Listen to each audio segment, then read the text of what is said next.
Namaste, and a very warm welcome to our channel, my dear Java enthusiasts.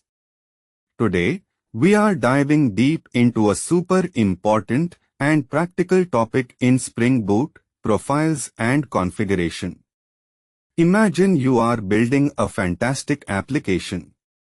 You want it to behave slightly differently when you are developing it on your laptop, when it is being tested by your quality assurance team, and when it is finally running live for millions of users. How do you manage these different settings without changing your code every single time? That is exactly what Spring Boot profiles help us achieve. In this 5-minute tutorial, we will understand what profiles are, how to set up profile-specific configurations, and see a practical example. So, let us begin this exciting journey. Alright, let us start by understanding what Spring Boot profiles truly are. Think of profiles like different outfits for your application. Just as you wear different clothes for a party, for work, or for a casual day out, your Spring Boot application might need different configurations for different environments. For example, your development environment might use an in-memory database, while your production environment needs a robust external database.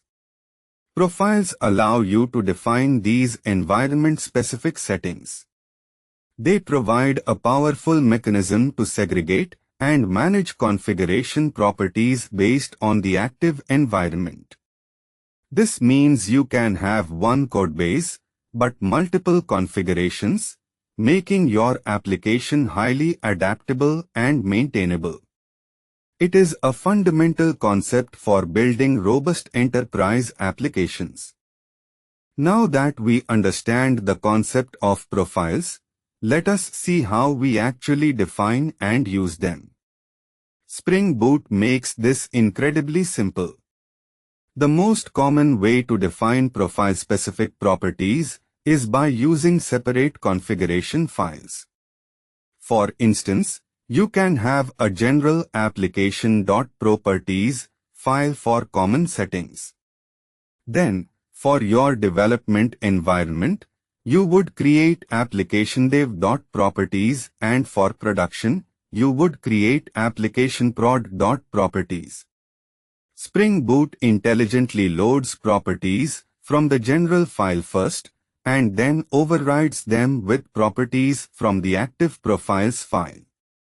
This hierarchical approach ensures that you only specify what is different for each environment, keeping your configuration clean and organized. It is a very elegant solution, is it not? Let us put our knowledge into practice with a real-world example. Imagine we have an application that connects to a database. The database URL will definitely be different for development and production. In our application.properties file, we can define a default database URL. Then, in application.dev.properties, we can specify a local H2 database URL, and in application.prod.properties, a remote MySQL database URL. In our Java code, we can simply inject this property using the @value annotation. To activate a specific profile, say Dev, you can simply run your Spring Boot application with the command line argument -spring.profiles.active is equal to Dev, or set it in your application.properties file.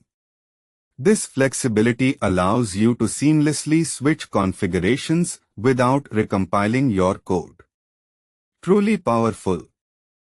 As you start using profiles, you might encounter some common pitfalls. One major mistake beginners make is hard-coding environment-specific values directly into their Java code. This completely defeats the purpose of profiles and makes your application inflexible. Another common oversight is not defining a default profile or forgetting to specify an active profile, which can lead to unexpected behavior. The best practice is always to externalize your configuration as much as possible, preferably using application.yml or application.properties files. Also, always define a sensible default configuration in your main application.properties file. Use clear and consistent naming conventions for your profile-specific files. Remember, clean configuration is just as important as clean code. And there you have it, my friends. We have successfully navigated the world of Spring Boot profiles and configuration. Let us quickly recap what we have learned today. We understood that profiles help us manage different configurations for various environments like development, testing, and production. We saw how to create profile-specific configuration files like application.properties and how Spring Boot intelligently loads them. We also learned how to activate profiles using command line arguments or properties. Finally, we discussed common mistakes to avoid and best practices to follow for robust configuration management. I hope this tutorial has demystified Spring Boot profiles for you. Now, go ahead, practice these concepts, and build amazing, adaptable applications. If you found this video helpful, please give it a big thumbs up, share it with your friends, and do not forget to subscribe to our channel for more exciting Java tutorials. Keep coding, keep learning, and I will see you in the next video. Jai Hind.